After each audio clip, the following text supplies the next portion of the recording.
Bem-vindo à minha visão interna informada cientificamente sobre temas de saúde mental. Se você gostou ou achou este vídeo útil, curta e inscreva-se no meu canal. A pergunta de hoje é: quais são os sinais de que uma criança pode se tornar um psicopata? Na verdade, já me fizeram essa pergunta várias vezes de várias maneiras. Outra versão aqui é: quais são os sinais de que uma criança já se tornou um psicopata? Também recebi essa pergunta com o termo transtorno de personalidade antissocial em vez de psicopata. Agora, recebi essa pergunta quase um ano atrás, então já faz um tempo. E eu tive que fazer um pouco de pesquisa sobre isso e também queria conversar com vários clínicos antes de tentar responder a essa pergunta.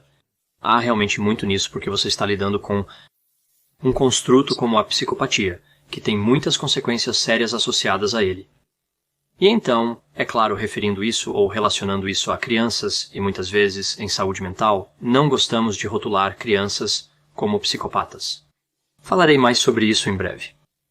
Então, primeiro, deixe-me explorar a diferença entre psicopatia e transtorno de personalidade antissocial, porque essa é uma área de confusão, isso realmente traz um componente importante para esta discussão.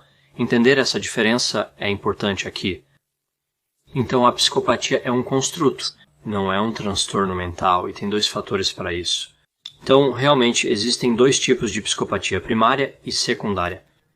Às vezes, eles também são chamados de fator 1 e fator 2, e às vezes, para tornar ainda mais confuso, psicopatia do fator 1 é referida como. Apenas a palavra psicopatia e a psicopatia do fator 2 é referida como sociopatia. Então, temos muitos termos para realmente falar sobre os mesmos dois tipos de psicopatia. A psicopatia do fator 1 tem traços como ser insensível, inexpressivo, manipulador, enganador, e o fator 2 tem características que normalmente associamos ao comportamento antissocial, como impulsividade, irresponsabilidade e cometimento de crimes. Então a psicopatia do fator 2, psicopatia secundária, tem uma associação mais forte com o transtorno mental, transtorno de personalidade antissocial. Então isso é um transtorno mental real no Manual Diagnóstico e Estatístico de Transtornos Mentais, no Manual Diagnóstico e Estatístico, então alguém pode ser diagnosticado com transtorno de personalidade antissocial. E novamente ele se alinha com a psicopatia do fator 2 e tem alguma sobreposição com a psicopatia do fator 1.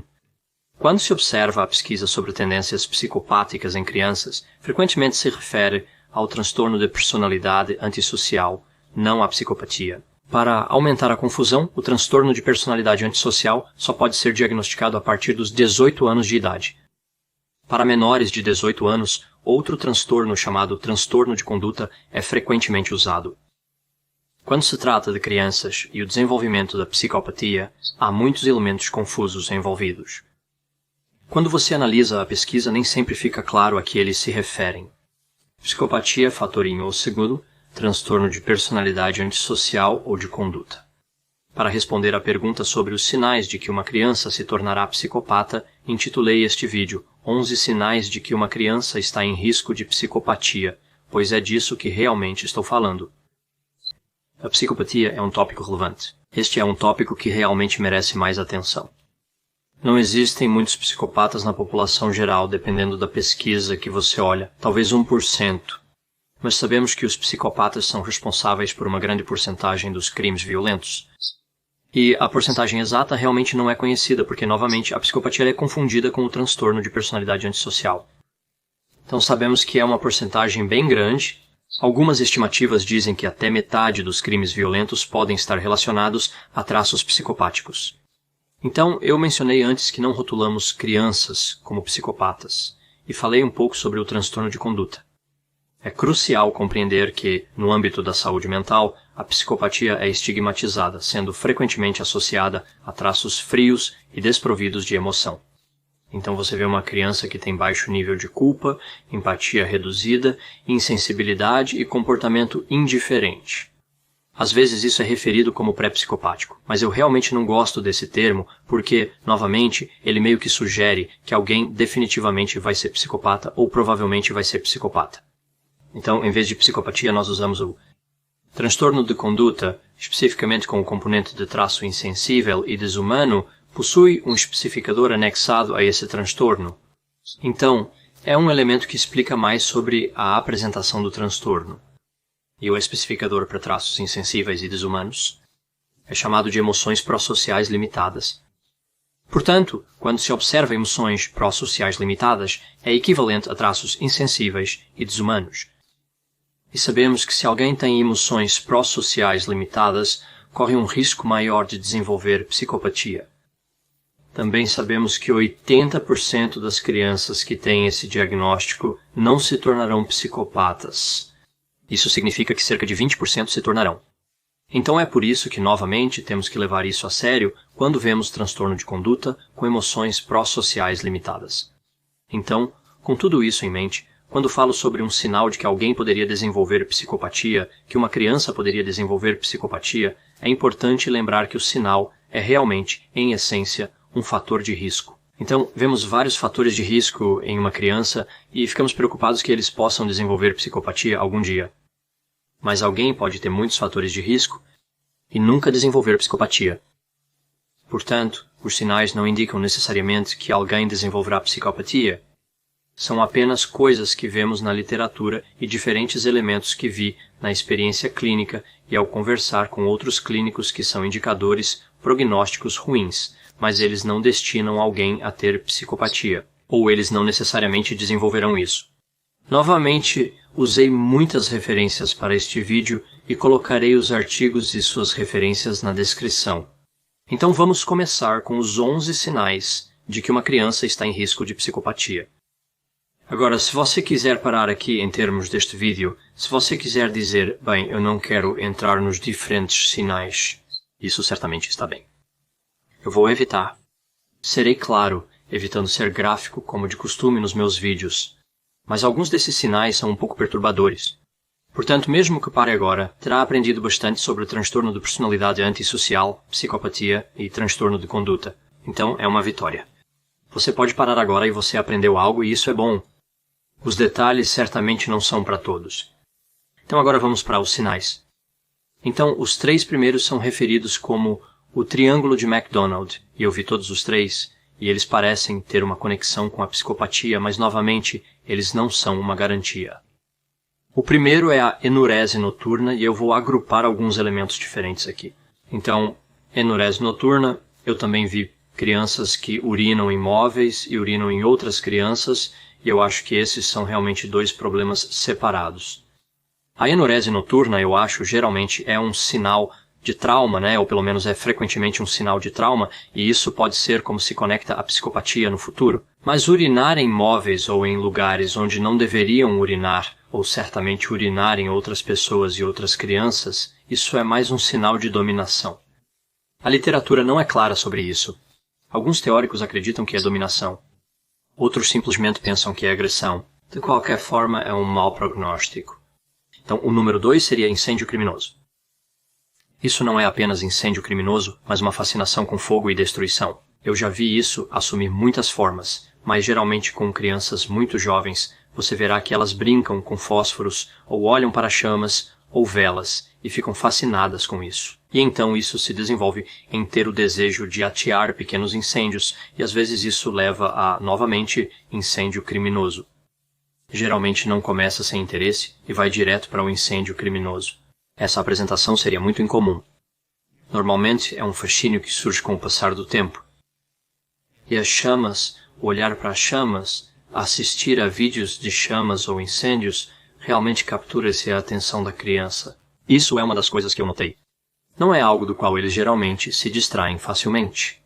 Há um interesse genuíno em chamas e destruição e no poder do fogo. O terceiro sinal é machucar pequenos animais. Por vezes isso é referido como torturar ou matar pequenos animais.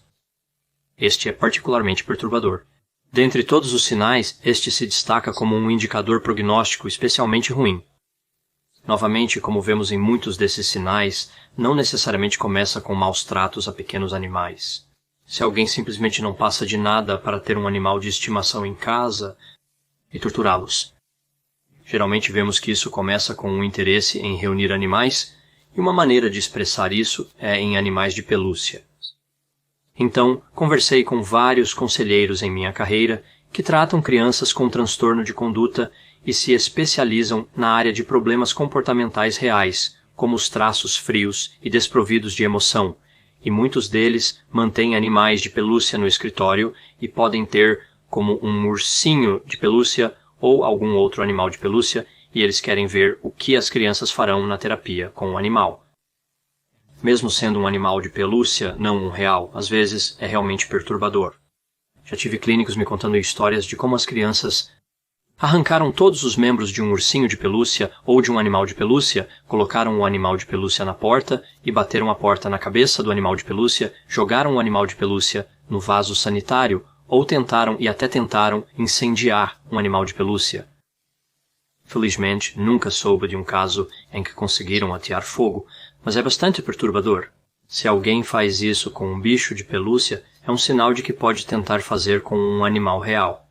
O sinal de machucar pequenos animais é um daqueles que muitas vezes vemos quando uma criança vem para aconselhamento, pois indica algo que leva os pais a um limite. Então, se o gato ou cachorro da família foi machucado por uma criança na casa, esse é um momento em que os pais geralmente procuram aconselhamento para a criança. Isso, infelizmente, acaba se tornando um ponto de entrada. A criança fere um animal e então inicia terapia. Então, em muitos casos, não vemos a criança antes disso. Agora, isso não é algo que todas as crianças com traços frios e desemocionais fazem. Novamente, é apenas um sinal. É somente uma característica associada a traços frios e desemocionais. Agora, o quarto sinal, um fator de risco aqui, é enganar amigos, inimigos e indivíduos que são neutros para a criança. Então, o que eu quero dizer com isso? Com crianças, geralmente não há fraude ou manipulação no mesmo nível que em adultos, mas às vezes ocorre roubo de dinheiro ou brinquedos. Então, se você pensar sobre isso e pensar no comportamento normal de uma criança, você pensaria, bem, talvez algumas crianças roubem brinquedos de outras crianças. Isso não é particularmente chocante ou incomum.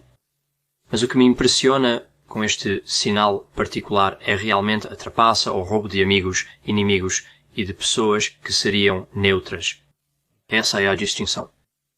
Geralmente as crianças em algum momento roubam brinquedos. Isso não é novamente super incomum, mas não de amigos, não de pessoas que já compartilham seus brinquedos com eles. Então essa é a linha que está sendo cruzada aqui.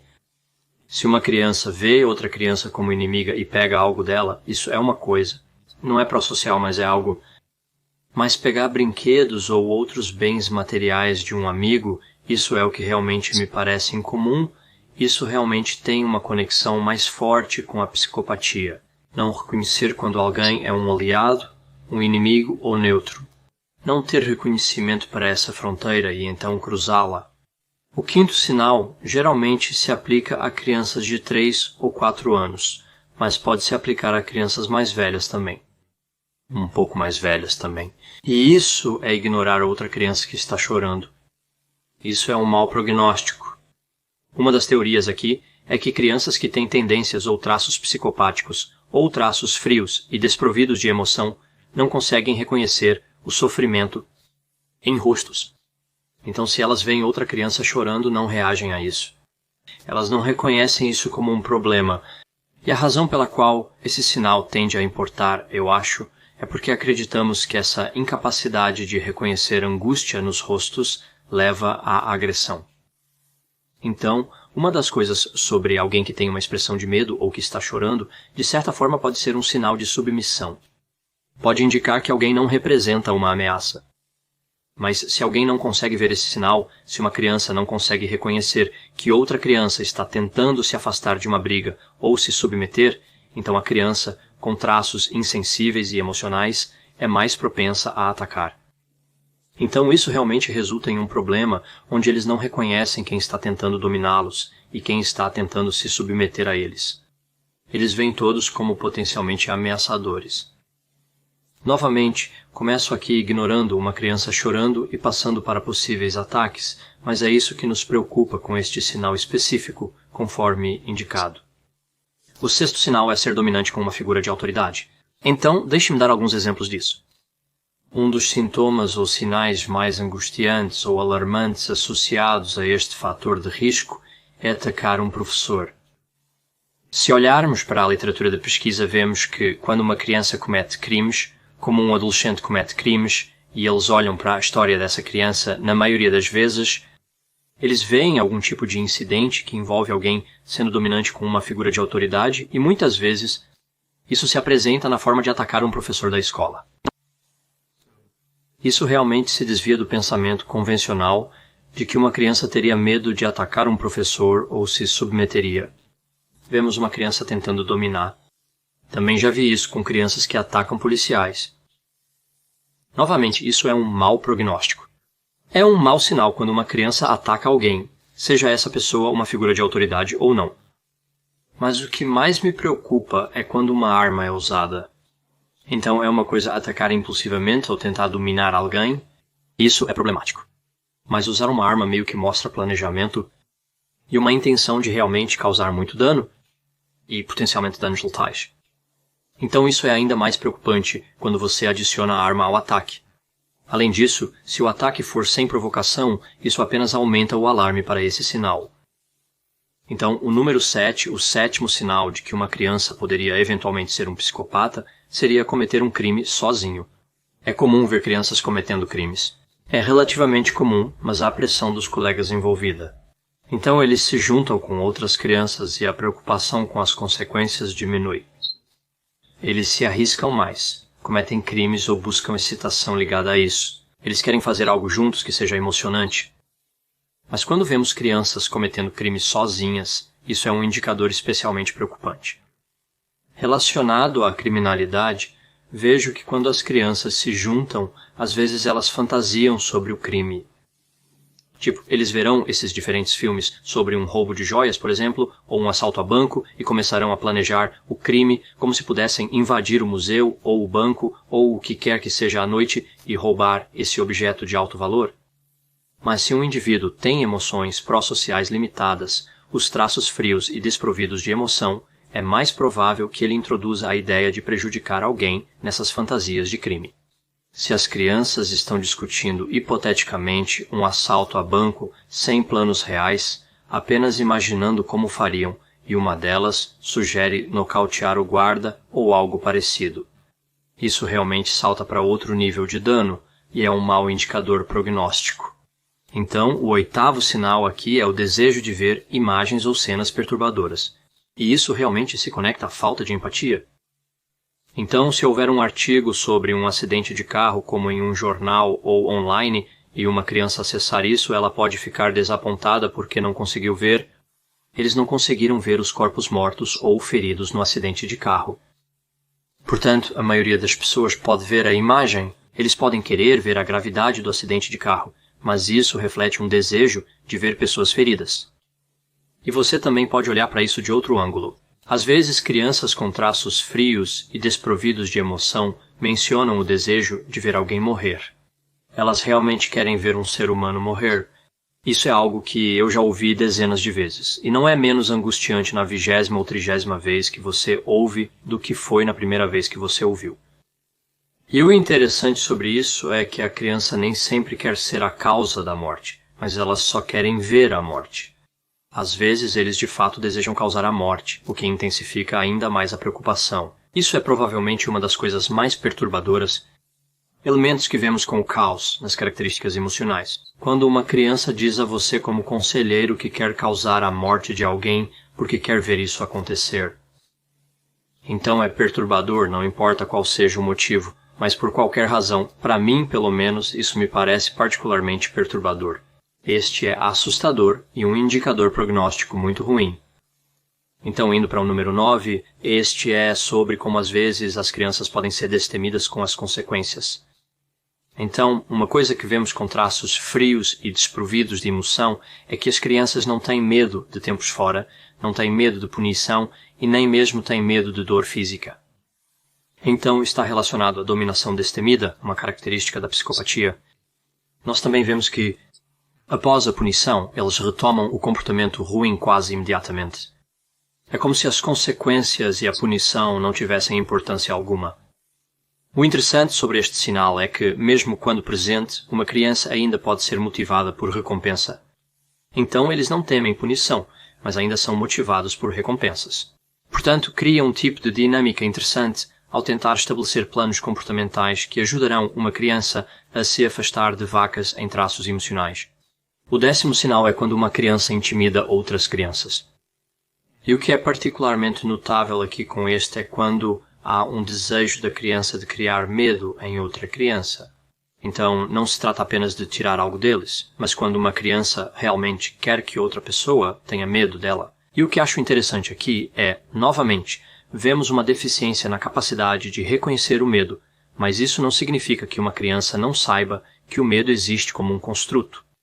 O 11º e último sinal de que uma criança pode potencialmente se tornar um psicopata é a má criação. E vemos isso repetidamente na literatura de pesquisa. Criação fria, ter reações negativas a uma criança quando ela revela algo, falhar em fornecer um feedback positivo à criança ou ser altamente crítico. E eu acho que qualquer tipo de negligência e abuso está conectado à psicopatia. Agora, o que é interessante aqui é se você olhar para algumas das coisas horríveis que às vezes os pais fazem. Isso se torna compreensível. Como a psicopatia, as crianças se desenvolvendo em psicopatas eventualmente se torna compreensível. Agora, eu não vou passar por algumas das coisas que vi aqui porque são demais, mas alguns dos eventos traumáticos você realmente apenas olha para o horror por trás do que as crianças têm que suportar nas mãos de alguns pais ruins, criminosamente ruins. Você questiona como eles poderiam ser algo além de psicopatas. Faz sentido que a criança se torne fria e distante e tente remover os sentimentos de si, se desapegar dos sentimentos e não desenvolver empatia. Agora, outra parte disso, é claro, vemos na literatura que traços psicopáticos em crianças parecem piorar as práticas parentais. Então a situação não é unilateral. A parentalidade pode levar à psicopatia e a psicopatia pode levar a uma má parentalidade. Então, assim como acontece com todos esses diferentes sinais, a relação entre o sinal e a psicopatia é complexa. Apesar da discussão sobre como crianças podem desenvolver traços psicopáticos, frios e sem emoção, e eventualmente a psicopatia, ainda há esperança? O tratamento costuma funcionar? Bem, sabemos que houve algum sucesso demonstrado com o tratamento. Então o tratamento é sempre uma boa opção e quanto mais cedo, melhor. Embora muitos clínicos acreditem que a recuperação seja apenas um ajuste, sabemos que ela pode ser possível. Então, uma criança que desenvolve uma psicopatia pode não ser um psicopata ativo em termos de criminalidade. Eles podem aprender a se ajustar às normas da sociedade. Eles ainda podem ter muitas das características, como baixa empatia, mas aprendem que podem conseguir mais do que querem seguindo a lei, ao invés de quebrá-la. Então essa é uma visão sombria da recuperação da psicopatia e uma visão sombria de como uma criança pode se desenvolver em um psicopata. Mas muitos clínicos acreditam nisso. Muitos clínicos acreditam que a psicopatia realmente não pode ser erradicada. Alguém pode apenas se adaptar a esse tipo de personalidade. De qualquer forma, sabemos que o resultado final é o sucesso social. Podemos não ser capazes de eliminar sempre a psicopatia, mas ainda podemos ajudar as crianças a se tornarem cidadãos produtivos à medida que avançam para a idade adulta. Então, novamente, isso apenas reconhece as preocupações e a seriedade em torno da psicopatia. Seria negligente, eu acho, dizer, bem, não, se uma criança tem traços frios e desprovidos de emoção, não há risco de se tornarem psicopatas. E mesmo que se tornem podemos resolver isso com tratamento. Sua afirmação é incorreta. Existe um risco, e o tratamento nem sempre é bem-sucedido. E quando é, costuma ser apenas funcionalmente bem-sucedido para a sociedade. Isso não altera as características fundamentais. Sobre o sucesso do tratamento, uma tendência recente é que muitas agências têm dificuldade em lidar com crianças que apresentam traços frios e desprovidos de emoção, especialmente se houver violência envolvida. O que acontece é que eles são expulsos dessas agências e encaminhados para outras que, em teoria, podem lidar com esses comportamentos, mas poucas estão dispostas a aceitar crianças, especialmente com o aspecto violento incluído. As crianças que estariam em maior risco para desenvolver psicopatia. Lembro-me de visitar uma agência há alguns anos quando estava caminhando pelo corredor. Eu estava passando pelas portas internas que eles tinham. Havia um corredor com escritórios e um deles não tinha porta. Era incomum, pois havia uma moldura de porta com marcas onde as dobradiças deveriam estar, mas pareciam ter sido arrancadas. Então perguntei a um dos conselheiros que trabalhavam lá o que aconteceu. E eles me contaram que havia uma criança que eles estavam tratando e a criança tinha cerca de 8 a 10 anos e eles quebraram a porta das dobradiças, então eles jogaram todo o corpo na porta, incluindo a cabeça. Então eles se levantaram com raiva e se jogaram várias vezes na porta. Então eles estavam dentro do escritório aqui com o conselheiro quando isso aconteceu, até que a porta quebrou e simplesmente caiu no corredor e então apenas se afastaram. Então você viu que todas as dobradiças foram arrancadas da moldura da porta e a maçaneta também foi quebrada. O escritório nunca teve a lâmpada substituída, sendo usado para outra finalidade. Não sei o propósito, mas eles decidiram não substituir aquela porta. Eles decidiram deixar a porta aberta para sessões semelhantes e fizeram outras mudanças para evitar problemas com a confidencialidade. E além disso, eles mudaram a política deles para que qualquer violência, se houver algum ato violento, por qualquer criança, era isso. Eles seriam dispensados. Eles tentaram trabalhar com uma criança antes, mas não fariam isso de novo. Eu consigo ver os dois lados dessa questão, não é? É necessário tratar crianças com essas características para prevenir que se tornem psicopatas, pois o dano que poderiam causar como adultos seria muito pior, em teoria. Mas também temos que proteger os conselheiros e a equipe. Ninguém quer trabalhar em um ambiente onde são ameaçados e temem por sua segurança. Então posso apreciar mais uma vez os dois lados disso. Não tenho certeza se há realmente alguma resposta, exceto mais financiamento para agências que são capazes de lidar com crianças que correm o risco de se tornarem psicopatas. Obviamente, é uma resposta simplista dizer para jogar mais dinheiro no problema, mas não sei outra forma de abordar essa questão. Os conselheiros não trabalharão com medo, mas devemos abordar a questão da psicopatia devido à sua ligação com crimes violentos. Então, é um problema interessante e eu gostaria de ter uma resposta melhor em termos de uma solução. Quando falo sobre psicopatia e transtorno de personalidade antissocial, especialmente neste caso, refiro-me aos sinais que poderiam levar a isso em crianças. Sei que haverá diversas opiniões e experiências com perspectivas distintas. Se você tem opiniões iguais, diferentes ou outros pensamentos sobre o assunto, por favor, deixe-os nos comentários. Espero que tenha achado interessante minha descrição sobre os fatores de risco para a psicopatia. Obrigado por assistir.